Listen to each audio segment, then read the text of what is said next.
Bonjour tout le monde, nous sommes le vendredi 21 mai et nous allons aujourd'hui enregistrer le deuxième cours de technologie de service, GH12 élaboration de menus pour le système marocain, technologie de service pour l'école hôtelière de Genève.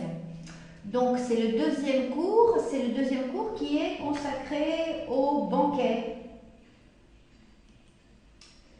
Ok, voilà, donc deuxième cours consacré au banquet, deuxième cours sur 4 cours enregistrés. Nous aurons donc aujourd'hui nous allons terminer sur les banquets et nous aurons encore 2 autres cours sur le room service. Ok, voilà. Donc ce deuxième cours sur les banquets, vous vous rappelez que le premier cours on a expliqué ce que c'était que les banquets particuliers, les professionnels, pour le personnel, pour les entreprises, etc. Donc on a vu toutes les sortes de banquets possibles et imaginables. Aujourd'hui, on va beaucoup plus se focaliser sur l'organisation interne des banquets. Donc on va travailler sur les locaux. Quels sont les locaux spécifiques que l'on va utiliser pour les banquets, en sachant que ce ne sont pas les locaux des restaurants traditionnels qui sont réquisitionnés pour les locaux, ce sont des locaux en plus. Ensuite, on verra le matériel. On verra que le matériel, c'est du matériel spécifique pour les banquets, qui a certaines qualités, certaines spécificités, qui n'est pas le matériel du restaurant traditionnel. On verra également le personnel, même chose pour le personnel, comme les banquets sont des événements ponctuels qui se passent une fois à une date bien donnée ou pendant un nombre de jours relativement restreint, eh bien on aura probablement du personnel permanent, peu, et beaucoup de personnel en extra. On verra ce que c'est comment se constitue une brigade de banquets.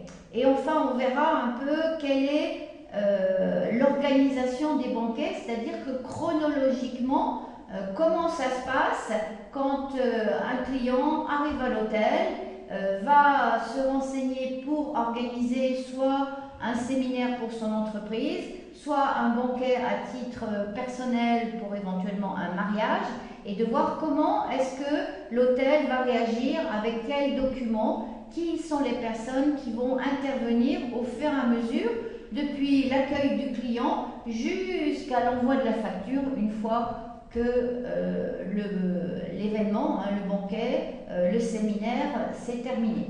Ok ? Donc on commence tout d'abord par les locaux des banquets. Alors, je tiens à vous repréciser que dans l'hôtel, tout espace non utilisé pour la vente, ça coûte cher. Que les banquets étant des événements à des dates précises, c'est pas continu. Donc, les espaces pour les banquets sont nombreux, sont diversifiés. Il y a des locaux pour le personnel, il y a des locaux pour les clients, et donc vous avez intérêt à vendre énormément de banquets pour rentabiliser tous ces locaux qui ne sont pas utilisés par les clients de l'hôtel. Donc ça, c'est quelque chose qui est toujours important à se rappeler dans le domaine de l'hôtellerie. Une surface utilisée qui n'est pas vendue est une surface qui coûte très très cher. Alors, parmi ces locaux, on va d'abord voir les locaux qui sont affectés pour les clients. Et tout d'abord, on a besoin d'un hall d'accueil. Pourquoi ? Parce que vous avez par exemple un mariage qui va avoir lieu un samedi ou un dimanche à 18h. Donc les invitations ont été envoyées pour que les personnes se présentent à 18h ou à 20h à l'hôtel. Donc imaginez que vous avez 500 personnes, il risque d'y avoir un embouteillage. Donc c'est important qu'il y ait un hall d'accueil suffisamment grand. Et ce qui est important aussi, et si c'est possible, parce que vous savez que dans les grandes villes, le prix du mètre carré est très cher, si c'est possible que vous ayez un hall d'accueil, une entrée pour les banquets qui soit différente de l'entrée des clients hôtels, de façon à ce qu'ils ne puissent pas se mélanger. Ok ? Alors vous avez cette configuration d'hôtel à Casablanca dans l'hôtel Hyatt. L'hôtel Hyatt, du côté de la place, vous avez l'entrée client hôtel. Et si vous tournez autour de l'hôtel Hyatt, du côté de la Médina, vous allez voir que vous avez une entrée spéciale pour accéder directement aux grandes salles de séminaire et de congrès. Donc si possible, vous avez un hall d'accueil différent, une entrée différente, un hall d'accueil différent pour les clients de l'hôtel et pour les clients des séminaires et des banquets. Je pense notamment au mariage. Vous pouvez avoir des invités qui sont particulièrement joyeux, bruyants, etc. et qui peuvent déranger les clients de l'hôtel. Bien évidemment, il faut avoir des parkings à proximité, ce qui n'est pas simple en pleine ville, et un service voiturier. Et il faut que ce hall d'accueil et les couloirs de circulation, parce que vous ne pouvez pas avoir organisé un congrès pour 2000 personnes et avoir un couloir d'accès à la salle de 2 mètres de large. Donc il faut avoir des couloirs, il faut avoir des espaces de regroupement en dehors des salles qui soient suffisamment grands pour que les personnes, quand elles sortent des salles, soit pour une pause café, soit pour discuter entre elles, soit avant de rentrer en salle, eh bien, ne soient pas serrées et qu'il n'y ait pas de problème de sécurité. Donc, ces espaces en dehors des salles, ces couloirs d'accès, ces espaces là où les clients peuvent stationner en dehors des salles elles-mêmes, vous pouvez très bien organiser, et c'est souvent là que c'est organisé, les pauses café. Et vous pouvez également, quand vous avez des expositions, des expositions à thème, vous pouvez les organiser dans ces espaces qui sont aménagés dans les hôtels. Alors par rapport à ça,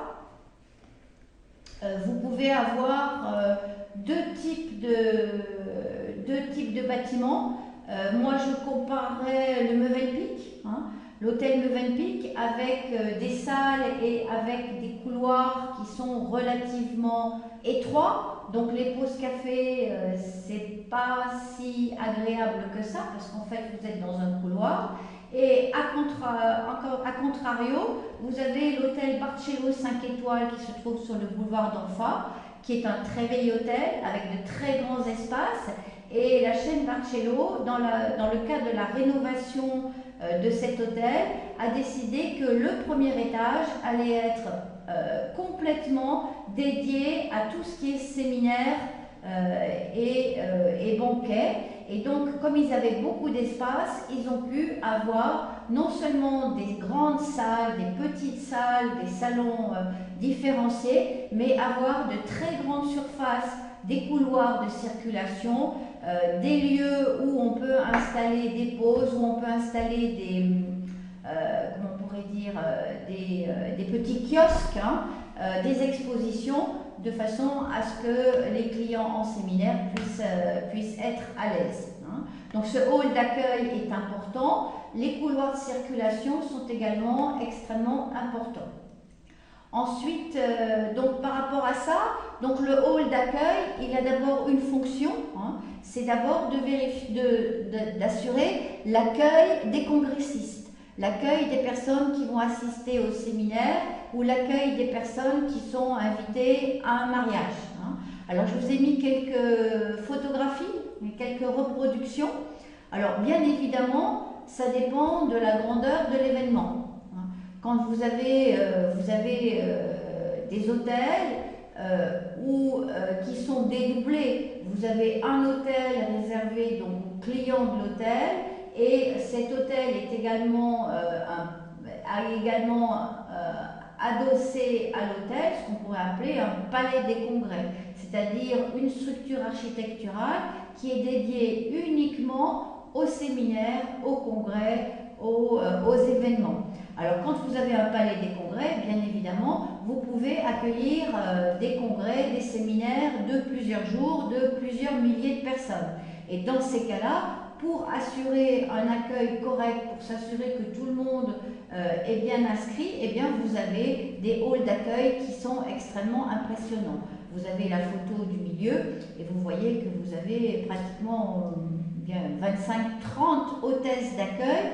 Qu'est-ce qu'elles vont faire? Eh bien, elles vont prendre l'identité de la personne, vérifier qu'il a été bien inscrit sur la liste des invités du congrès, et vous voyez que en général, on lui remet soit un badge, soit un pass qui lui permet d'accéder aux salles et aux conférences, aux séminaires. Alors ça, soit vous avez des hôtels, vous avez des comptoirs d'accueil fixes, ou bien vous avez la possibilité, il existe beaucoup d'entreprises qui vous louent des comptoirs amovibles avec un affichage spécifique que vous pouvez commander. Mais le comptoir d'accueil est important et bien évidemment les hôtesses d'accueil. Et sur la photo de droite, vous voyez donc l'accueil. On a enregistré l'inscription de la personne, vérifié qu'il était bien invité et on va lui remettre un badge comme quoi il peut participer, rentrer dans les salles. Ensuite, pour autre local important pour les clients, c'est le vestiaire. Alors peut-être que l'été c'est pas très important, mais l'hiver on peut avoir des vêtements encombrants et c'est pas très agréable de devoir les porter à l'intérieur d'une salle de banquet.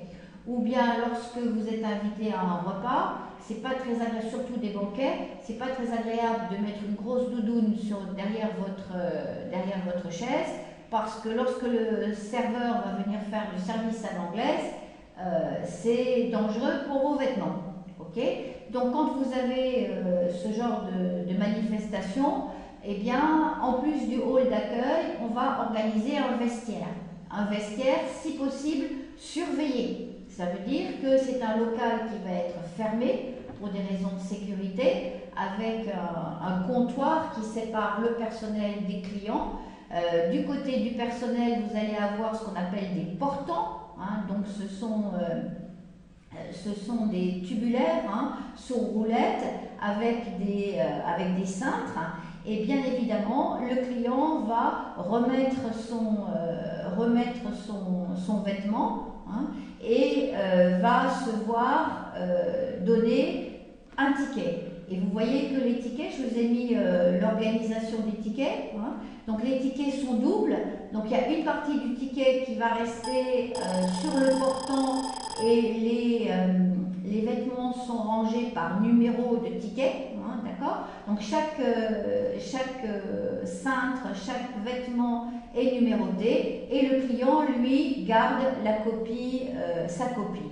Quand il a terminé, eh bien, il rapporte sa copie du ticket avec le numéro 251 et le personnel automatiquement qui a rangé les vêtements par ordre croissant ou décroissant, ça dépend de l'organisation, eh bien retrouve rapidement le cintre avec le numéro 251. Donc, voilà. Donc ça c'est important. Il faut avoir, même chose que pour les hôtesses d'accueil. Vous ne pouvez pas avoir un bouchon au niveau du vestiaire. Donc il faut prévoir de l'espace suffisant et il faut prévoir du personnel. Troisième local extrêmement important pour les clients banquets, ce sont ce qu'on appelle les blocs sanitaires. Blocs sanitaires, pour les hommes et pour les femmes, bien évidemment, c'est séparé, mais il ne faut pas oublier aussi, et surtout si vous avez une clientèle étrangère, il ne faut pas oublier qu'en Europe, les personnes de mobilité réduite, ça veut dire les personnes qui sont en fauteuil roulant, doivent bénéficier par la loi des mêmes avantages que les personnes valides. Donc maintenant, de plus en plus, dans dans les hôtels, dans les centres de congrès, dans les magasins, partout en Europe, de par la loi, on est obligé d'installer des blocs sanitaires mobilité réduite. Ça veut dire qui permettent à des personnes qui sont dans des fauteuils roulants d'avoir accès à un bloc sanitaire. Alors je vous ai mis une photo de ce bloc sanitaire spécifique pour les personnes de mobilité réduite. D'accord? Ok? Donc, ce qui est important pour les blocs sanitaires, pour les toilettes, c'est qu'elles soient toujours propres. Donc ça, il faut ne pas oublier le personnel qui va passer très régulièrement à l'intérieur des différents locaux pour s'assurer que c'est toujours impeccable, que c'est toujours parfaitement propre, mais également pour vérifier qu'il y a un réassort de papier WC, de savon, de produits, de serviettes, de papier pour s'essuyer les mains, etc., etc. Donc ça aussi, c'est excessivement important. Donc que ce soit le hall d'accueil, que ce soit les vestiaires, que ce soit les blocs sanitaires, eh bien c'est du mètre carré qui va être spécifiquement dédié au banquet et donc il faut absolument rentabiliser. Ok? Donc une fois qu'on a vu les locaux, les dépendances, les locaux dépendances pour les clients, on va voir donc l'espace, les espaces les plus importants, eh bien, les salons, les salles dans lesquelles vont se dérouler les événements. Alors, salon, normalement, c'est quelque chose qui est relativement petit. Salle, ça veut dire que ça a une connotation beaucoup plus grande. Alors, dans un hôtel, si on veut louer des espaces, qu'est-ce qu'on va louer ? Si vous avez par exemple une entreprise qui veut organiser dans votre hôtel des entretiens d'embauche, alors c'est peut-être pas très, c'est peut-être intelligent de louer une suite ou plusieurs suites de façon à organiser, à avoir une certaine intimité, à avoir un bureau et à pouvoir passer un certain nombre d'entretiens pendant la journée. Donc les entretiens d'embauche, en général, ce sont des suites. Bon, des chambres éventuellement, mais c'est plutôt des suites parce que dans une suite, vous avez un bureau. Ok ? Maintenant, pour quand vous avez pour les autres manifestations, eh bien, dans les hôtels, on a des salles qui sont aménagées et spécialement équipées selon les besoins différents des clients. Alors, ces salles, comment ça se passe ?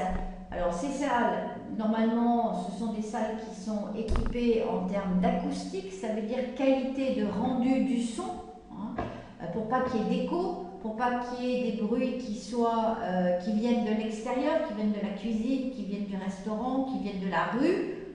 Il faut une bonne qualité acoustique. Il faut également un bon rendu du son. Ça veut dire que si c'est une grande salle, il faudra s'assurer que s'il y a un conférencier en bout de salle, la personne qui est invitée, qui est tout à fait à l'autre bout de la salle, va entendre parfaitement le message du conférencier. Même chose pour la musique. Ces salles, elles doivent être équipées d'un système qui fait qu'elles peuvent être en nuit noire, c'est ce qu'on appelle occultation de la lumière, ça veut dire enlever la lumière. Pourquoi ? Parce qu'on va faire des projections vidéo, parce qu'on va utiliser ce qu'on appelle une mise en lumière, ça veut dire qu'on va utiliser des lumières pour décorer les espaces, et ces espaces, bien évidemment, il faut qu'ils soient climatisé et chauffé. Climatisé l'été, chauffé l'hiver, bien évidemment.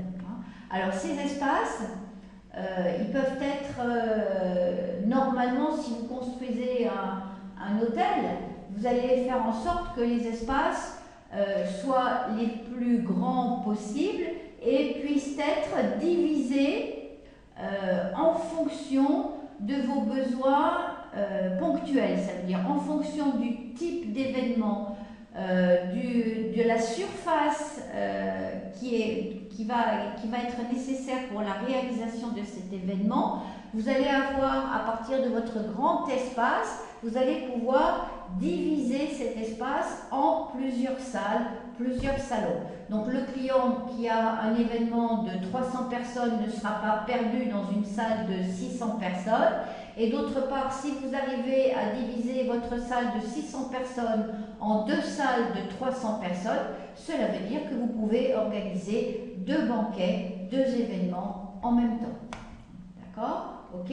Donc ces salles, ce sont des grandes salles et on parle de cloisons, c'est-à-dire de murs, hein, par séparation amovible. Amovible, ça veut dire qu'on peut les mettre et on peut les enlever. Ça veut dire que ce sont des murs en contreplaqué, en plastique, etc., qui peuvent diviser un grand espace, accroché en haut, accroché en bas, avec des possibilités de portes également, hein, à l'intérieur de ces panneaux. Et donc, on peut diviser selon notre volonté. C'est-à-dire qu'une grande salle, elle peut être divisée en 2 ou en 4 en fonction des besoins. Ok ? Alors, les types de salles, je vous ai mis je vous ai mis 3 photos. Hein. Donc, il y a des salles, il y a de très grandes salles, hein, comme la photo de gauche, hein, avec une estrade fixe, hein, donc devant, et puis un très grand espace, on dirait que même c'est carrément comme un énorme gymnase. Hein. Au milieu, vous avez une salle qui me semble plutôt être une salle d'un hôtel, hein, qui est plutôt... Alors la photo de gauche, c'est organisé pour un banquet. Hein. C'est probablement organisé au Maroc au Palais des Congrès de Marrakech. Hein. Donc vous avez une salle avec des tables rondes. Normalement, c'est pour des repas, les tables rondes. Hein. Vous avez de grandes tables rectangulaires en long au milieu, et je pense que c'est dédié à un buffet. Et puis vous avez probablement pendant le gala peut-être soit une animation musicale, soit une animation folklorique, soit des personnes qui vont faire des discours. Hein. Donc vous avez une organisation d'un très grand espace. La photo du milieu, c'est une salle d'hôtel, hein, traditionnelle avec une double organisation. Ça veut dire qu'au centre, vous avez des personnes qui assistent à des réunions et qui sont les personnes, à mon avis, les plus importantes. Et vous avez sur l'extérieur des personnes, peut-être des secrétaires, des conseillers, etc., qui sont peut-être des personnes qui ont moins besoin de parler que les personnes qui sont au centre de la salle. Maintenant, à droite, vous avez une autre organisation. Donc cette fois-ci, c'est une organisation plus pour un banquet repas. Hein. Donc vous voyez que les tables ont été recouvertes d'une nappe blanche et vous voyez que les chaises elles-mêmes ont été recouvertes de housses spécifiques avec des nœuds. Alors maintenant, si vous regardez les chaises de la photo du milieu et les chaises de la photo à droite, ce sont les mêmes. À l'origine, ce sont les mêmes chaises. Mais pour un banquet, eh bien, on peut, de façon à ce que la décoration soit plus harmonieuse, hein, plus les tables assorties aux chaises, eh bien, on va housser, on va mettre des housses par rapport à ces chaises. On verra plus tard comment ça se passe au niveau du matériel. Ok, donc on continue. Je vous ai mis ensuite des photographies de ces cloisons amovibles. Ça veut dire que vous voyez sur la photo de gauche, hein, je pense que c'est en Chine, hein, c'est une immense salle, hein, et vous voyez que cette salle, elle a des panneaux qui sont accrochés en haut, qui sont sur des rails. Hein, et que cette salle, eh bien, on va pouvoir la diviser en sortant les panneaux et en le faisant coulisser de façon, ils sont probablement rangés au fond de la salle, hein, dans un système de rails, et on a la possibilité de les faire coulisser les uns contre les autres de façon à séparer l'espace. Hein. Au milieu, vous avez un système qui est celui-là complètement amovible, ça veut dire que et le haut et le bas, on peut l'enlever. alors qu'à gauche, c'est un système qui est plus ou moins fixe, hein, comme une fenêtre coulissante. Et vous avez à droite, hein, quelque chose également qui est fixe, mais qui va être, vous voyez que l'habillage de ces cloisons amovibles peut être extrêmement joli, hein, et en tout cas, elle doit être en accord avec la décoration de la salle. Alors, autant à gauche, ça me semble être un palais des congrès, hein, probablement en Chine, me semble-t-il. À droite, vous avez probablement une grande salle d'un grand hôtel palace avec une décoration typique du 19e siècle. Et vous voyez que les panneaux mobiles qu'on va joindre, hein, les uns à côté des autres, pour séparer les deux salles, eh bien, sont eux-mêmes décorés dans le même style que la décoration de l'hôtel et de la salle. Okay, donc là, ces panneaux amovibles, vous allez les voir dans les hôtels où vous êtes en train de travailler. Okay, donc on a vu les salles, hein, pour le personnel. On va voir ensuite, on a vu on a vu les locaux, les dépendances pour les clients. On a ensuite vu les salles pour les clients. Maintenant, on va se focaliser sur les locaux qu'il faut installer pour un service banquet dans un hôtel, mais cette fois-ci pour le personnel. Alors, il faut des locaux techniques. Des locaux techniques, pourquoi? Parce que souvent dans les séminaires, que ce soit les séminaires ou que ce soit les banquets, il y a la restauration. Qui dit restauration dit bien évidemment cuisine, service et matériel, et donc stockage du matériel. Alors, ce qu'il faut que vous sachiez, c'est que ces salles de banquet sont la plupart du temps nues, vides, sans matériel. Et ce n'est que lorsque on s'est mis d'accord, on a passé le contrat avec le client et qu'on va mettre en place la salle, qu'on va apporter le matériel dans les salles. Cela veut dire que le matériel de banquet, c'est un matériel entre guillemets nomade, hein, pliable, facilement transportable et qui, en dehors des banquets, est stocké dans des lieux de stockage bien spécifiques.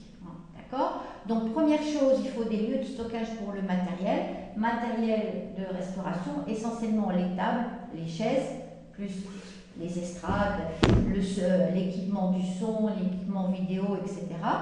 Vous avez également des locaux comme les cuisines de production et les cuisines de finition.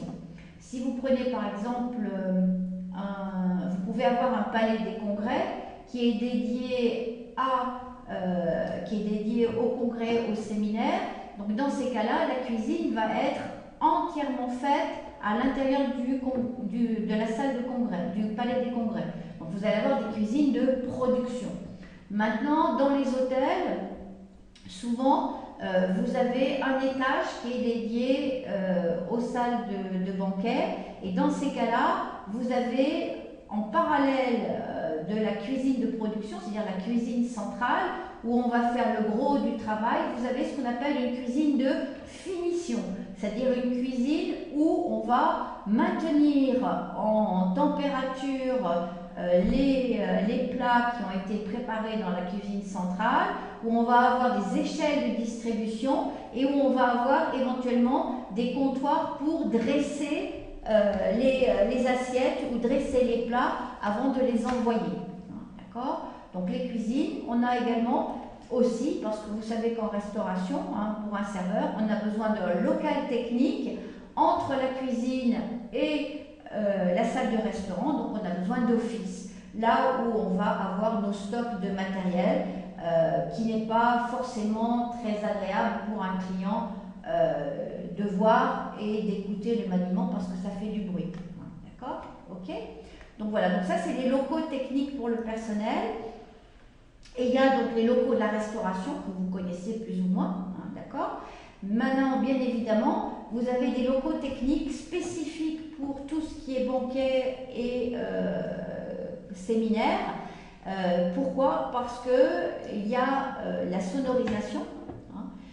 Donc, quand il y a quelqu'un qui prend la parole, lorsqu'il y a de la musique, Lorsqu'il y a de la projection, on a besoin d'audiovisuel, c'est-à-dire du son, on a besoin de l'image et on a besoin de plus en plus de la lumière. La lumière, de plus en plus, est un élément de décoration qui prend de plus en plus de place dans les banquets. Okay. Donc vous avez un local technique qui va être spécifique pour tout ce qui est audiovisuel, l'audio, le vidéo et la lumière. Et on appelle ça une régie. Alors cette régie, en général, soit elle est construite en dur, c'est-à-dire qu'elle fait partie de l'architecture d'une grande salle des congrès, comme la salle des congrès de Marrakech que vous avez en photo à droite. Donc la salle de régie, elle est en général à l'arrière et au-dessus. Donc elle fait face, si vous voulez, à la salle de congrès et de l'autre côté à l'estrade. Et donc dans cette régie, eh bien, vous avez des appareils d'audio, des appareils de vidéo et des projecteurs de lumière. Okay. Et vous avez donc sur la photo de droite, eh bien, la salle telle qu'elle est équipée. Vous voyez que vous avez les spots de lumière, que vous avez des jeux de lumière verts, que vous avez de la vidéo et qu'il y a très probablement également du son. Donc la qualité du son, la qualité de la vidéo, la qualité de la lumière, c'est quelque chose qui est extrêmement important et pour lequel on n'a pas vraiment besoin dans nos restaurants traditionnels d'hôtel. Okay. Donc ça, locaux techniques spécifiques pour la régie, audio, vidéo, lumière. Okay. Et maintenant, il y a un deuxième service spécifique aux banquets et aux séminaires, c'est les interprètes. C'est ce qu'on appelle les cabines de traduction simultanée. Si vous avez un palais des congrès, avec une conférence internationale, avec des personnes qui vont s'exprimer, qui vont faire des discours dans des langues différentes. Il faut que l'ensemble des personnes qui assistent à cette conférence puissent comprendre. Donc vous avez un système d'interprètes que vous voyez dans des cabines à droite sur la photo, qui ont des oreillettes, qui entendent ce que dit la personne qui fait le discours dans sa langue. On imagine que par exemple c'est le président de l'OMS, donc il parle, comme il est éthiopien, on va considérer qu'il fait un discours en éthiopien, d'accord. Et vous avez donc des clients, des personnes qui assistent à cette conférence qui font partie de 100 pays différents, avec 70 langues différentes ou avec 15 langues différentes. Eh bien, vous allez avoir 15 traducteurs, chacun dans une cabine, qui vont en même temps que le président de l'OMS fait son discours en éthiopien, traduire automatiquement dans les 15 langues différentes. Et vous avez bien évidemment les clients qui sont munis d'écouteurs et qui sont reliés au bon traducteur, et en même temps que la personne qui est à la tribune s'exprime dans sa langue, automatiquement, simultanément, vous avez la traduction dans les oreilles. Okay. Donc c'est un service qui est relativement cher, parce que ce sont des personnes qui sont très techniques, très poussées en termes de technique. Et donc soit vous avez un système de cabines fixes, comme la régie fixe, soit vous avez un système où vous pouvez louer des cabines de traduction avec tout l'équipement, et vous avez ensuite à louer les traducteurs de différentes langues, avec un système d'oreillettes pour les participants à la conférence. Okay. Donc on a vu l'ensemble des locaux, que ce soit les dépendances pour les clients, hall d'accueil, vestiaires, blocs sanitaires, les salons, les salles. On a vu les locaux techniques pour le personnel, tout ce qui est locaux liés à la restauration, stockage, production, distribution, donc le service, mais aussi spécifique au domaine des banquets, le son, l'image, la lumière, et la traduction simultanée. Alors en ce qui concerne la traduction simultanée, je vous ai mis 2 URL que vous pouvez reprendre et aller voir un peu les vidéos pour être un peu plus au courant de comment fonctionne la traduction simultanée dans les grandes conférences. Ok, voilà, on a terminé avec les locaux. Maintenant on va passer au matériel. Le matériel des banquets.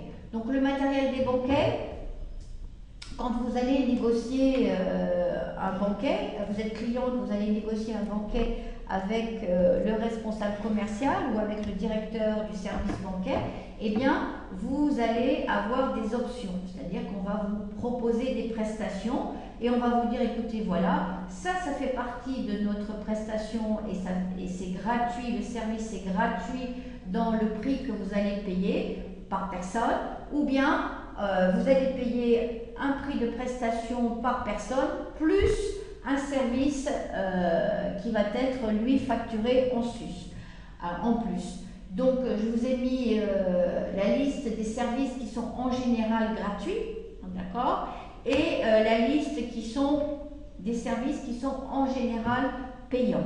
Donc vous allez regarder, vous allez voir ça tranquillement chez vous en regardant le cours. Ok. Alors que ce soit gratuit ou que ce soit payant, le matériel du banquet, c'est un matériel professionnel, spécifique et qui n'a rien à voir avec le matériel du restaurant. Alors c'est essentiellement des tables et des chaises. Et les tables des banquets, ce sont des tables qui n'ont rien à voir avec les tables du restaurant. Ce sont des tables qui sont pliables, qui sont empilables, qui sont résistantes et que l'on peut facile à manipuler. Alors je vous ai mis des photos des tables. Alors les tables, elles sont, vous voyez la photo de gauche, c'est une grande table rectangulaire et vous voyez que les pieds se replient de façon à ce que vous puissiez les mettre sur un chariot en horizontal et ensuite les amener jusqu'au lieu de stockage du matériel des banquets. Okay, donc vous avez la grande table rectangulaire une fois qu'elle est pliée, d'accord, et vous voyez à la photo de droite, vous avez une table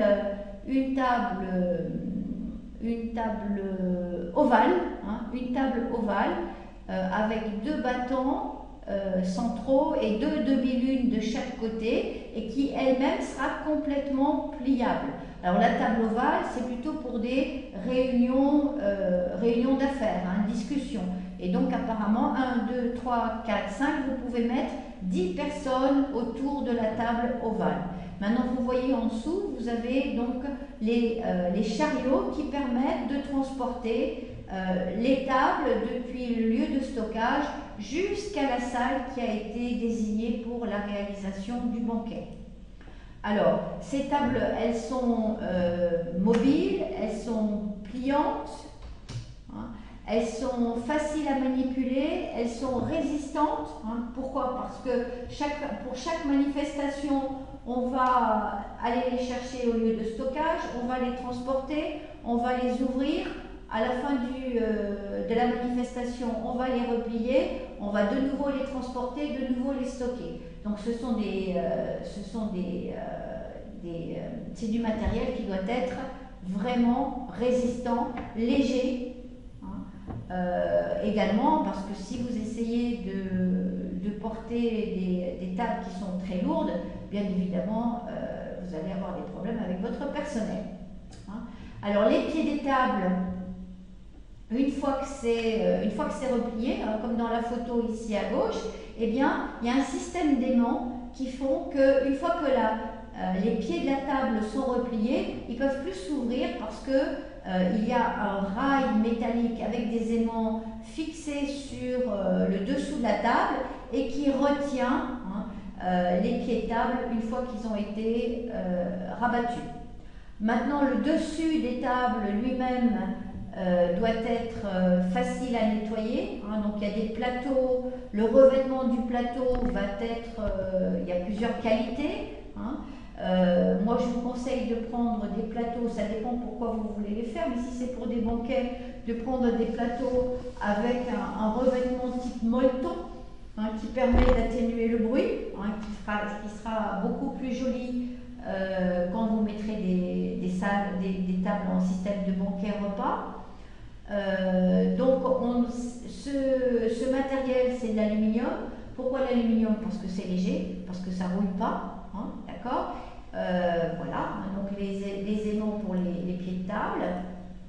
Ensuite, donc les dimensions sont les mêmes dimensions que les...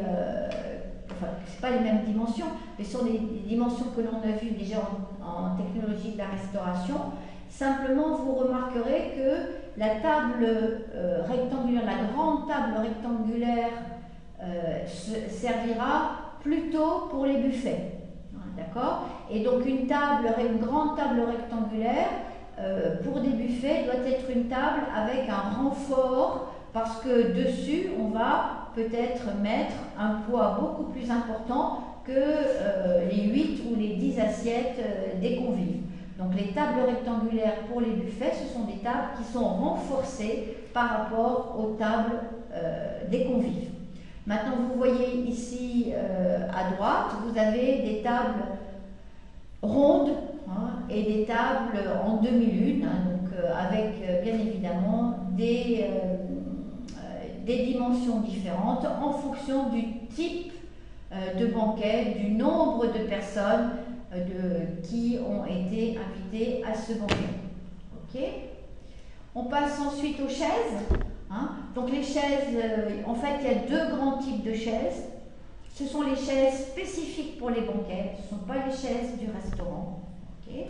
Donc vous voyez, la chaise de gauche est une chaise ultra légère, c'est une chaise empilable, c'est la chaise que l'on va utiliser pour les conférences, pour les conférences quand vous avez une personne qui n'a pas besoin de bureau. Donc ce sont des chaises où l'on va utiliser pour les grandes salles. Hein, donc on va avoir un grand nombre de chaises. Et puis la chaise du milieu, c'est la chaise qu'on va beaucoup plus utiliser pour les banquets repas ou pour les séminaires de petite capacité, parce qu'elle est plus confortable. Hein. Elle est houssée avec du tissu. Hein, donc pour les repas, c'est le type de chaise que l'on aura. Hein, okay. Et vous voyez qu'à droite, vous avez la chaise houssée que l'on a vue dans la photographie auparavant. Donc la chaise de droite, eh bien, en fait, c'est la chaise du milieu pour lesquelles eh bien, le service banquet va vous proposer de housser, hein, de façon à ce qu'elle soit plus belle, hein, qu'elle soit moins fonctionnelle, qu'elle corresponde plus à la décoration de la salle, avec le petit nœud qui va maintenir la housse. Et bien évidemment, la couleur du nœud, la matière du nœud, eh bien, ça dépendra de la décoration, du type de manifestation que vous avez à organiser. Hein. Donc, trois types de chaises. Mais ce qui est important, c'est que les chaises, elles sont équipées de roulettes. Donc, elles peuvent être utilisées sur des moquettes. Hein. Et on peut empiler 10 chaises pour faciliter. Empiler, ça veut dire mettre les unes sur les autres, 10 chaises pour faciliter le stockage. Ça veut dire que par rapport à votre lieu de stockage, et je vous rappelle toujours que le nombre de mètres carrés de stockage est un espace perdu à la vente, donc ça coûte de l'argent. Donc moins on a d'espace stockage, plus c'est rentable pour l'hôtel. Donc on a intérêt à stocker en hauteur. Donc si on a 3000 chaises pour les banquets, eh bien on a intérêt à pouvoir empiler 300 chaises les unes à côté des autres sur 10 de hauteur, de façon à avoir nos 3000 chaises sur un espace relativement restreint. Okay. Alors ces chaises, ça c'est les chaises de base qu'on a vues. Maintenant, en fonction des besoins spécifiques des clients, eh bien, vous pouvez offrir des prestations supplémentaires par rapport à ces chaises. Hein. Et vous avez besoin, bien évidemment, de matériel supplémentaire pour pouvoir offrir ces prestations à vos clients. Alors vous avez peut-être des chaises, vous avez des chaises simples, mais peut-être que des clients, il y a beaucoup de monde, mais ils veulent des accoudoirs. Ça veut dire que la possibilité de poser ses avant-bras de façon à ce que ce soit plus confortable. Donc on peut également acheter des chaises nues et acheter des accoudoirs en plus et proposer aux clients soit la chaise nue, soit la chaise avec les accoudoirs. Maintenant, vous avez beaucoup de personnes dans une salle, mais vous ne voulez pas avoir de bureau, donc vous pouvez acheter des chaises sur lesquelles vous pouvez, à droite de la chaise, mettre un écritoire, une tablette écritoire. Alors ces tablettes écritoires, vous les connaissez puisque vous les avez ici à l'école, notamment dans la salle Neuchâtel. Donc ça ne permet pas de poser beaucoup de choses dessus, mais ça permet de poser un document en A4 et de pouvoir prendre des notes ou bien poser le téléphone ou bien poser une tablette. D'accord ? Pour transporter ces chaises, comme on a vu tout à l'heure,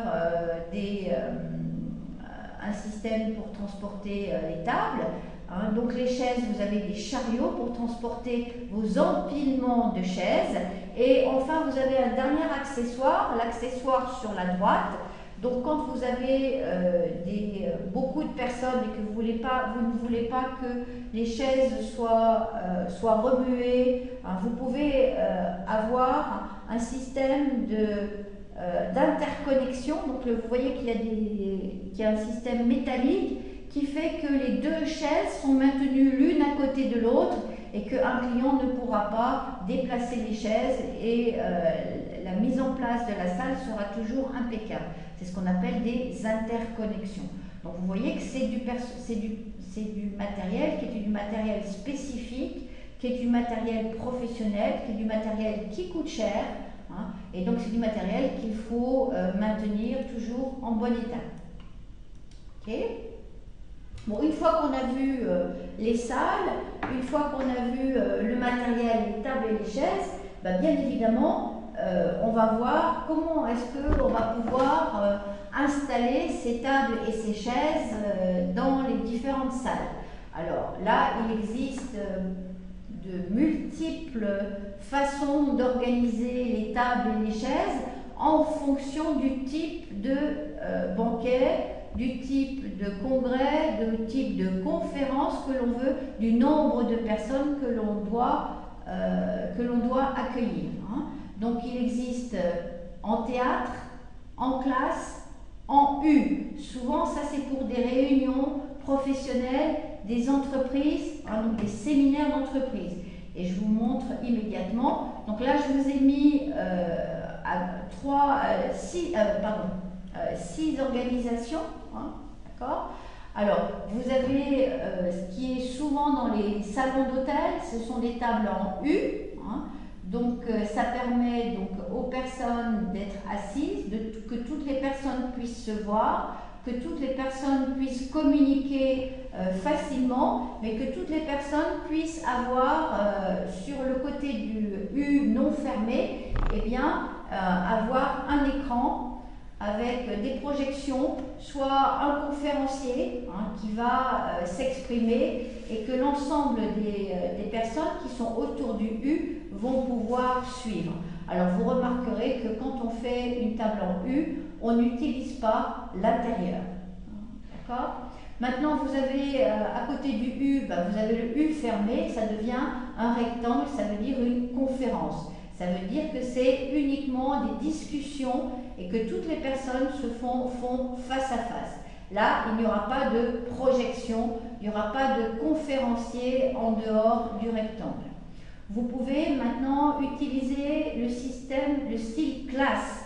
Ça veut dire que vous avez beaucoup plus de personnes que le système table en U, mais que vous avez besoin que ces personnes puissent travailler sur un bureau. Donc c'est comme une classe traditionnelle dans une école. Et puis vous avez ensuite un quatrième style, c'est le style théâtre. Là vous noterez qu'il n'y a que les chaises.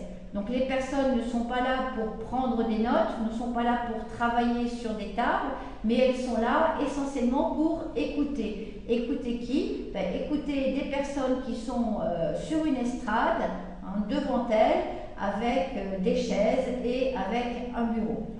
Donc que ce soit en U, en rectangle, en classe ou en théâtre, c'est souvent pour les entreprises. Okay. Maintenant, les répartitions en banquet, hein, donc banquet, c'est essentiellement pour la restauration. Donc on a vu ensemble que dans la restauration, les tables rondes, c'est beaucoup plus agréable, c'est beaucoup plus convivial, ça rend beaucoup mieux que les tables rectangulaires, ça fait moins de cantine, ça fait moins strict. Donc les banquets, les tables rondes de 8 personnes, hein, sont des tables de 12, de 10 ou de 12 personnes, ça dépend de la grandeur, du diamètre de la table. Eh bien, sont privilégiés pour les banquets repas. Et vous avez à droite, cette fois-ci, l'organisation pour un cocktail. Donc vous allez avoir les personnes qui vont être debout et vous avez des grandes tables rectangulaires sur lesquelles on va déposer les plats pour que les personnes puissent se servir directement debout. Okay.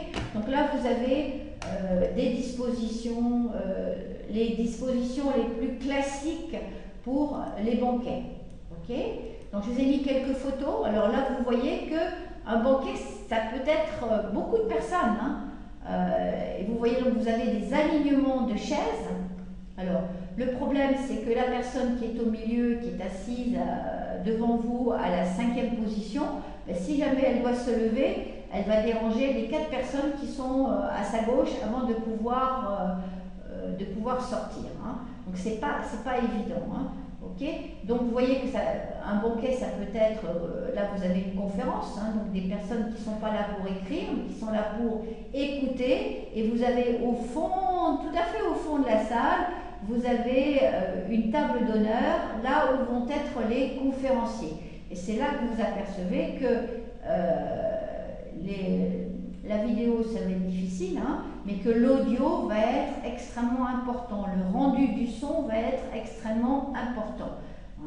Okay. À droite, vous avez la même salle, hein, une autre salle, c'est une salle également d'un hôtel à Casablanca, j'ai oublié le nom de l'hôtel, mais cette fois-ci, vous avez la vision du côté des conférenciers. Hein. Donc vous avez les conférenciers qui sont sur la table avec des micros, avec en général une décoration florale, hein, et vous avez de l'autre côté des personnes qui sont, cette fois-ci, ils sont sur des chaises, hein, des chaises peut-être, oui, des chaises accoudoirs, avec des accoudoirs, des fauteuils, donc ça fait un peu plus chic, hein, avec une belle couleur rouge, et donc vous avez la même salle, mais un peu différente. En dessous, vous avez une 3e organisation, c'est une organisation en U, hein, mais là, l'entreprise, donc les personnes sont là pour discuter et en même temps travailler par rapport à un système de data show ou un système, donc peut-être un conférencier qui va venir. Hein. Alors là, vous avez des tables, donc les personnes sont assises et vont travailler pendant la conférence. Vous voyez qu'on a nappé la table comme si elle était en restauration et qu'on a même houssé les chaises. Et les chaises qui sont sur cette photo en dessous sont exactement les mêmes chaises que vous voyez dans la photographie en haut à droite, mais houssées. Bien évidemment, ça coûte plus cher quand vous allez négocier votre banquet. Ensuite, vous avez donc les dispositions pour les mariages. Alors les mariages, c'est un peu spécifique parce qu'il y a plus de possibilités. Hein. Alors il y a plus de possibilités. Pourquoi? Parce que dans un mariage, en général, on danse, donc il faut de l'espace. On s'amuse, il faut de l'espace. Hein. Donc vous avez la possibilité d'espace pour que les gens puissent danser, pour bien évidemment être vus pendant qu'ils sont dansés. Et n'oubliez pas que pendant un mariage également, il est de tradition de faire venir un spectaculaire gâteau qui doit être découpé par les mariés devant tous les invités du mariage qui doivent le voir. Donc vous avez des organisations un peu différentes, hein. Vous avez aussi donc le banquet en haut à gauche, donc ça c'est traditionnel dans le mariage. Donc vous avez la table d'honneur, soit pour un séminaire, soit pour un banquet d'une association, soit pour un banquet pour un mariage. Vous allez avoir la table d'honneur avec le marié, la mariée, les parents du marié, etc. Et vous avez tous les invités qui sont devant. Ou bien si c'est un banquet de mariage ou un banquet d'association plus petit, eh bien on peut prendre le système en U, hein. Maintenant, si vous avez un banquet souvent d'association, pas tellement de mariage, hein, ou bien là où il y a beaucoup de monde, on laisse tomber les tables rondes et on prend les tables rectangulaires, et là on peut dans le même espace mettre énormément de monde. Excusez-moi, j'ai mon téléphone que j'ai oublié d'éteindre. Voilà. Donc vous avez donc le système cantine avec les tables rectangulaires permettent d'avoir énormément de monde. Ok. Ensuite, vous avez à droite, donc vous avez le système banquet, mais avec un espace vide au milieu où vous allez avoir une piste de danse. Excusez-moi, je reviens en arrière. Ensuite, vous avez cabaret. Donc le cabaret, c'est donc des personnes, vous voyez que les tables rondes ne sont utilisées que pour la moitié. Ça veut dire que tout le monde regarde une estrade sur laquelle va avoir lieu un spectacle où une personne va être au-dessus des invités. Donc bien évidemment, les personnes ne peuvent pas être dos à l'estrade. Donc les tables rondes ne sont utilisées que pour la moitié extérieure. Et enfin, pour la dernière organisation, c'est un peu comme la cantine, mais on a mis les grandes tables en arête de poisson. Pourquoi? Parce qu'on doit libérer de l'espace au milieu, éventuellement parce qu'il va y avoir des personnes qui vont se lever, qui vont vouloir danser, etc., etc. Donc ça, tout ce qui est organisation, disposition, bien évidemment, ça dépend du type de manifestation que le client désire, et c'est au directeur des banquets ou à son commercial de proposer la meilleure disposition en tenant compte du type de manifestation et tenant compte du nombre de personnes qui vont être invitées. Ok. Troisième chose, le personnel des banquets. On a vu les locaux, on a vu le matériel, on voit maintenant le personnel. Donc le personnel des banquets, de la même façon qu'il y a des locaux spécifiques, qu'il y a du matériel qui est spécifique, réservé pour les banquets, le personnel de banquet est un personnel spécifique, qui normalement n'a rien à voir avec le personnel de la restauration normale. Alors dans la mesure où ce personnel des banquets, que les banquets sont des événements qui sont ponctuels et qui ne sont pas réguliers, ouverts tous les jours, 365 jours par an, comme la restauration dans un hôtel, eh bien il y a peu de personnel permanent, c'est-à-dire qu'il y aura peut-être le directeur des banquets, il y aura un premier maître d'hôtel, il y aura peut-être une ou deux autres personnes, mais la majorité de la brigade de service sera composée de ce qu'on appelle des extras. La cuisine, il peut y avoir, la cuisine souvent c'est la cuisine elle-même où on va peut-être faire appel à des extras, mais au niveau de la cuisine c'est moins un problème, mais souvent au niveau du service, la presque totalité de la brigade ce sont des extras, c'est-à-dire ce sont des personnes qui sont engagées uniquement pour la soirée. Alors vous avez, dans des grandes villes, vous avez du personnel qui ne veut pas travailler de façon permanente et qui préfère travailler, être libre et travailler uniquement sur un système d'extra, hein, comme des intérimaires. Ok. Alors une brigade complète, alors il y a la brigade de service bancaire, hein. Vous avez un directeur. Maintenant, si vous avez un palais des congrès, bien évidemment, vous aurez un directeur adjoint. Vous avez toujours un premier maître d'hôtel, ou c'est le maître d'hôtel le plus responsable, et éventuellement d'autres maîtres d'hôtel en fonction de, bien évidemment, de la grandeur des salles, hein, et du nombre de personnes que vous allez devoir, servir. Hein. Vous avez des chefs de rang, vous avez des commis. Selon les organisations, vous avez également des sommeliers, donc les personnes qui vont s'occuper des boissons. Vous pouvez avoir dans certains banquets des bars, hein, open bar, hein, donc il faudrait des barman qui soient capables de servir les boissons alcoolisées. Et vous allez bien évidemment avoir des hôtesses d'accueil qui vont recevoir les personnes lorsqu'elles arrivent lorsqu'elles arrivent, donc elles sont invitées, il faut les accueillir.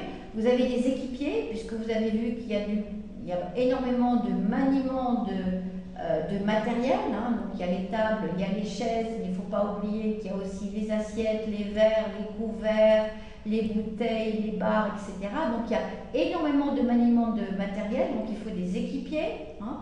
Et bien évidemment du personnel spécialisé. On a vu, ce sont les interprètes, donc les personnes qui sont capables de traduire simultanément les discours des conférenciers en langue étrangère, et le personnel technique audiovisuel qui va être capable de gérer l'image, le son et la lumière.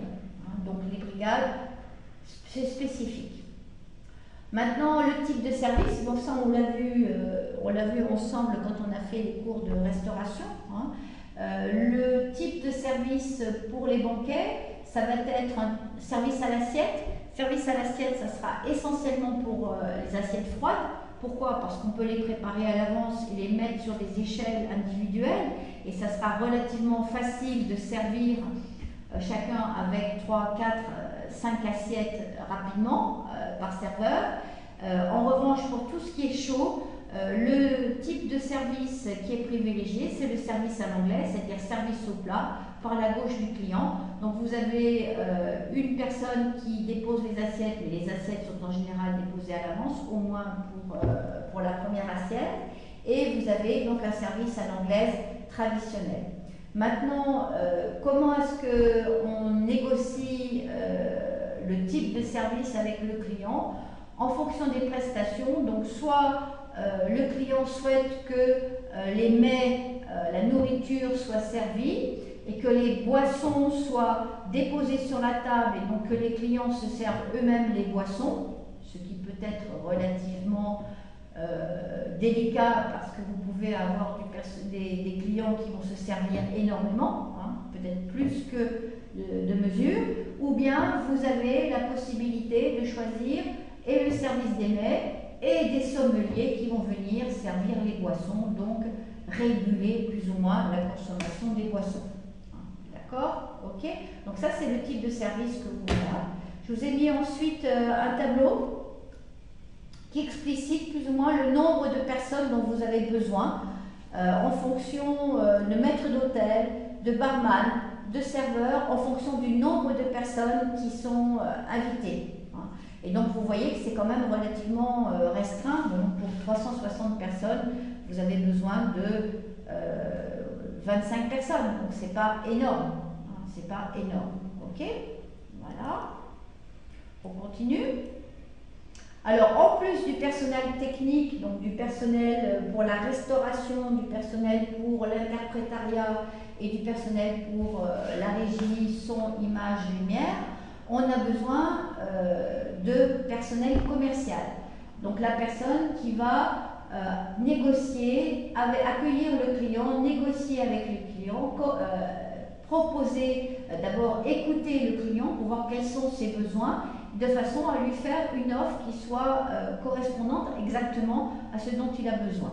Okay? Alors selon l'hôtel et sa catégorie, vous pouvez avoir un responsable commercial au sein du département banquet avec le directeur des banquets, ou bien vous avez un commercial qui lui est intégré au service commercial marketing général de l'hôtel. Alors le commercial donc est là pour accueillir le client, il a des bases de données, il a bien évidemment peut-être été contacté soit par email, soit par téléphone. Il va recevoir le client et il va écouter le client et il va lui faire des propositions. Alors, le commercial travaille avec ce qu'on appelle un kit banquet, c'est-à-dire un document qui est un document qui peut être double. Il y a un document qu'on va présenter au client et puis il y a un document qui va être un document confidentiel avec des tarifs confidentiels qui va être uniquement réservé au personnel, au service commercial des banquets. Et donc, il va pouvoir l'aider à présenter l'ensemble des prestations à son client. C'est ce qu'on appelle un kit banquet. Alors, dans le kit banquet, vous avez les photos, les noms, les capacités d'accueil, les possibilités d'organisation de toutes les différentes salles. Vous avez bien évidemment les tarifs. Vous avez les tarifs de chaque salle, les locations de salles, ou bien vous avez les tarifs de prestation, c'est-à-dire un mix entre la salle plus la prestation restauration, les autres prestations interprétariat, vidéo, etc. que vous pouvez demander. Alors, il peut y avoir donc des menus en fonction de chaque type de manifestation, les pauses café, etc. Et vous allez avoir également des tarifs de chambre, parce qu'il peut y avoir des séminaires, ce qu'on appelle des séminaires résidentiels, pour des congrès qui vont durer 2 jours, 3 jours, et vous allez donc avoir la possibilité de louer des chambres aux congressistes qui vont venir participer à la manifestation. Alors, je vous ai mis un exemplaire d'un kit banquet. Alors les kits banquets, c'est pas facile à avoir, parce que souvent ce sont des documents plus ou moins confidentiels que le personnel commercial n'aime pas trop montrer. Donc je vous ai trouvé un kit banquet sur internet et vous pouvez aller, vous avez l'URL, et bien aller récupérer l'URL et aller sur ce site et vous allez avoir un exemple de kit banquet si vous ne pouvez pas aller voir comment ça se passe dans l'hôtel qui vous accueille en stage. Donc le personnel travaille avec des documents qui sont des documents le commercial va signer un contrat avec son client lorsqu'on s'est mis d'accord sur les prestations, sur les salles, sur les tarifs. Donc il y a un contrat qui va être signé entre l'hôtel, le service commercial et le client. Et bien évidemment, avec ce contrat, il y a des conditions générales, c'est-à-dire des articles bien spécifiques qui définissent les droits et les obligations de chaque partie, c'est-à-dire de l'hôtel et du client. Et donc ces conditions générales sont excessivement importantes. Pourquoi? Parce qu'il y a beaucoup de choses qui peuvent se passer avant que le banquet se déroule, pendant que le banquet se déroule ou après que le banquet se déroule. Donc les termes du contrat sont très spécifiques et sont liés à des conditions générales. Alors je vais vous demander également de lire ces conditions générales, c'est des conditions de prix, d'annulation, de prestation, de termes de période spécifique, de nombre de jours où on peut résilier, d'art, combien est-ce qu'il faut déposer d'argent avant, quand est-ce qu'il faut payer, soit avant la totalité, soit avant la manifestation, soit après la manifestation. Donc ces conditions générales sont excessivement importantes pour que ça se passe bien entre l'hôtel et le client, qu'il n'y ait pas ensuite de récrimination, de problèmes d'un côté ou de l'autre, que le client soit satisfait et que le client satisfait, bien évidemment, va faire venir d'autres clients, sinon va revenir lui-même. Je vous ai mis un exemple de conditions générales, même à vous. À vous d'aller, de récupérer l'URL et d'aller voir un peu comment ça se passe. Ok? Donc maintenant, on a vu donc le commercial il travaille avec son kit banquet, il travaille avec ses conditions générales d'organisation des banquets. Et voyons maintenant un peu comment se déroule un banquet, comment ça se passe un banquet, comment ça se négocie et quels sont les documents qu'on va devoir mettre en place pour s'assurer que ça se passe bien. Donc première chose, c'est contact par téléphone ou en face à face, mais en général, si c'est un banquier important, ben, on va faire ça en face à face, ou par email, maintenant, hein, par internet évidemment. Il y a ce qu'on appelle une fois qu'on a présenté le kit bancaire avec les prestations, il y a que le client a choisi sa prestation, hein, eh bien on va faire ce qu'on appelle une prise de commande. Et la prise de commande est matérialisée par un document qui est extrêmement important qu'on appelle le BEO, le Banquet Event Order, hein, le document de banquet ou d'événement, et qu'on peut appeler également la function sheet, c'est-à-dire la feuille fonction, fonction étant banquet. Hein, BEO, c'est un terme anglais, hein, Banquet Event Order ou function sheet. Vous allez le trouver dans tous les hôtels, dans tous les services bancaires, et c'est véritablement le document qui démarre, si vous voulez, la procédure d'organisation du banquet. Donc une fois que le client et le service bancaire se sont mis d'accord sur les prestations, qu'on a rempli ce document, hein, eh bien il y a une confirmation de la manifestation, c'est-à-dire qu'on va bien se lire ensemble les conditions générales qui lient le client et l'hôtel, et le client va signer le contrat. Donc le BEO, la liste des conditions générales qui sont bien évidemment à l'intérieur du contrat, et le contrat avec la signature du client, l'engagement du client. D'accord? Ok? Alors le contrat, l'engagement du client, en général, il y a des ARS, ça veut dire des dépôts, un apport d'argent en avance. Ça dépend bien évidemment, mais en général, ça doit être de 50% du total de la manifestation. Okay? À partir du moment où le client a signé son contrat, eh bien, l'hôtel, le service bancaire va informer tous les différents services qui sont cités dans le Banquet Event Order, de façon à ce que chaque service soit au courant que tel jour, à telle heure, il va y avoir telle manifestation, et que chaque service puisse planifier son travail et faire en sorte que le jour J, à l'heure J, il soit prêt. La conciergerie, c'est pour l'organisation de l'accueil, hein, du vestiaire, hein, de l'organisation de la distribution des badges. La cuisine, ben, c'est pour la production, il faut acheter, il faut préparer, hein, bien évidemment à l'avance. Si vous avez un banquet de 800 personnes, ce n'est pas le jour même que vous allez le préparer, c'est peut-être 2 jours, 3 jours à l'avance, hein, mais bien évidemment, vous avez eu, dès que le BEO a été mis en place, vous avez le menu. Donc le menu, en fonction du menu, vous faites les achats, et en fonction du menu, une fois que vous avez les achats, vous avez la préparation. Donc ça, c'est une organisation, une planification, et il faut que les différents services soient informés à temps. Hein.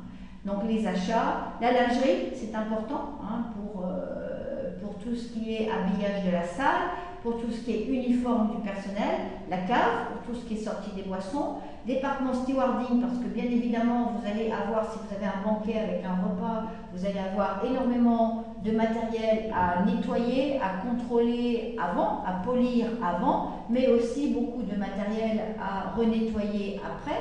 Hein, donc sortir du matériel, sortir et également sortir, avant toute chose, tout le matériel des stocks de matériel, puisque normalement le service bancaire a ses propres assiettes, ses propres couverts, ses propres verres, donc tout ça est stocké dans des zones de stockage, dans des grandes caisses. Il faut les sortir, il faut les polir, vérifier que c'est propre, et ensuite faire la mise en place, et ensuite les laver, et ensuite les restocker. Donc le département stewarding est un département extrêmement important pour le service bancaire. La gouvernante générale, elle, va s'occuper de la propreté, hein, va s'occuper également de la décoration, notamment la décoration florale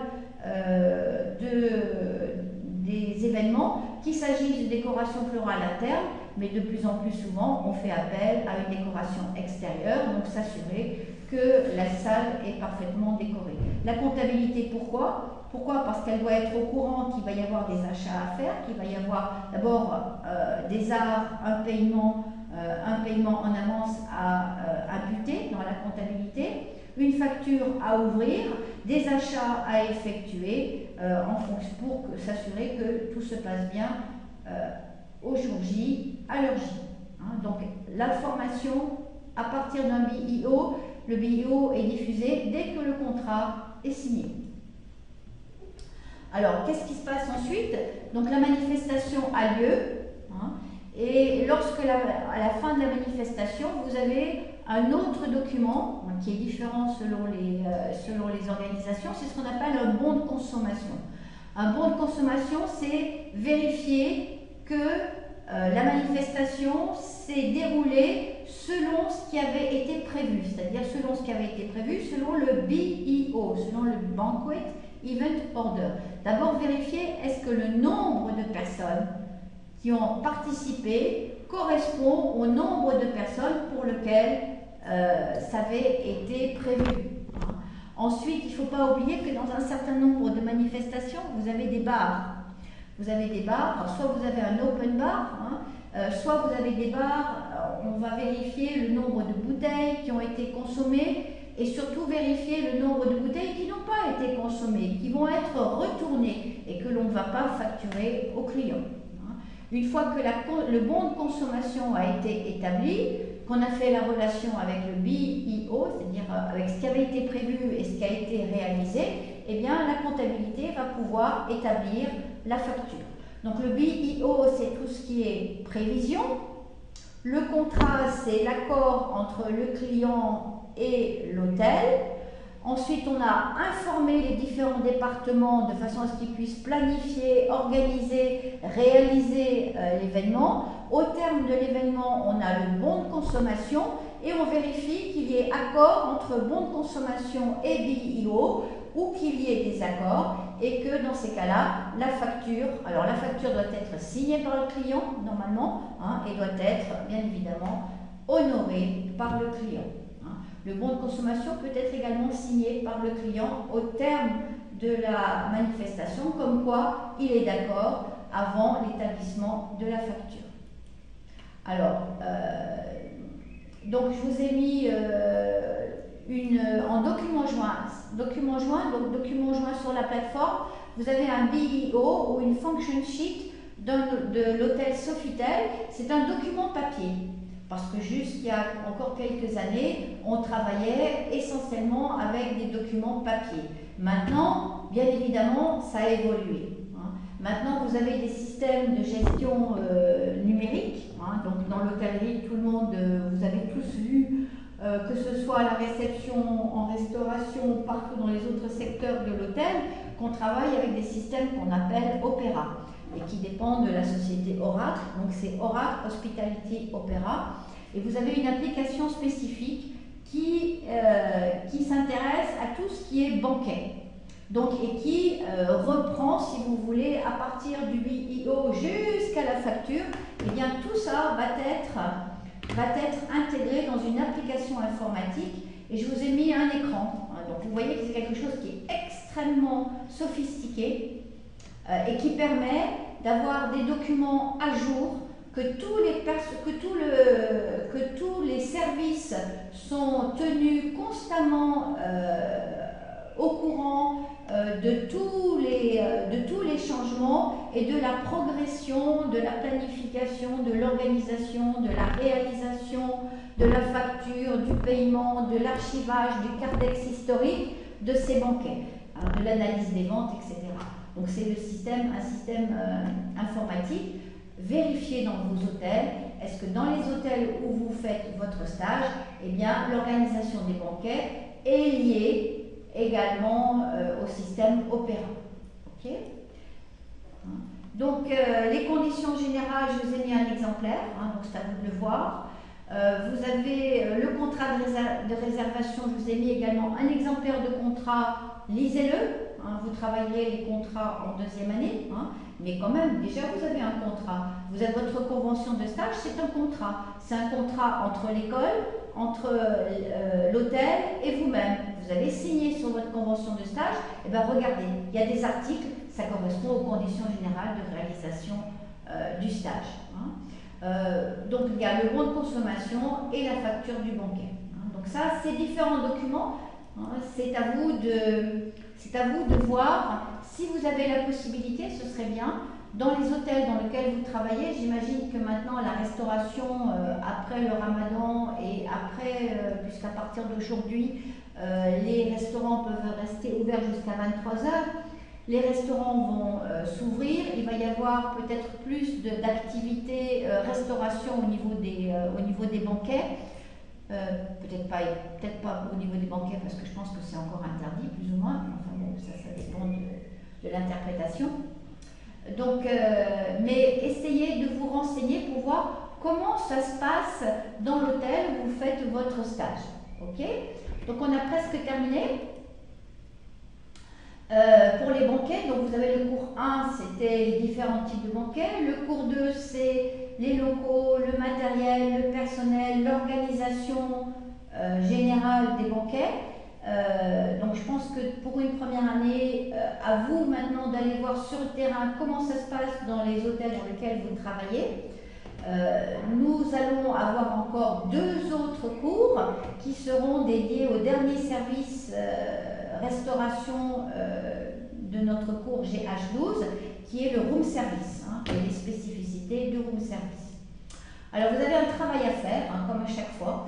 Vous avez un travail à faire pour le 8 juin et je vous demande s'il vous plaît de vous intéresser dans l'hôtel dans lequel vous êtes. En espérant que c'est un secteur qui va redémarrer maintenant, de voir un peu comment ça se passe pour les banquets en termes de local, en termes de matériel, alors local les salles, en termes de matériel, d'aller voir les locaux de matériel, d'aller voir comment sont stockées les tables, les chaises, le stewarding, ça veut dire les couverts, les verres, les assiettes, etc. De voir un peu les salles, de voir les cloisons mobiles, de voir tout ce que l'on a vu, les chaises, de voir le matériel de transport, aller voir la régie vidéo, aller voir éventuellement si vous avez des cabines de traduction simultanée. Donc d'aller voir sur le terrain tout ce que l'on a vu aujourd'hui en cours. Ok? Alors je vous demande un travail sous PowerPoint avec des photos. Alors bien évidemment, quand vous prenez des photos, vous prenez l'autorisation systématiquement du personnel de votre responsable dans l'hôtel et vous expliquez que vous avez un travail à faire et vous demandez la permission avant de prendre quelconque photo, s'il vous plaît. D'accord? Donc je vous souhaite un bon week-end à tous. On se retrouve la semaine prochaine pour la continuation de notre cours de savoir-vivre et dans 15 jours pour un cours sur le room service. Bon week-end à tous, bye bye, à bientôt.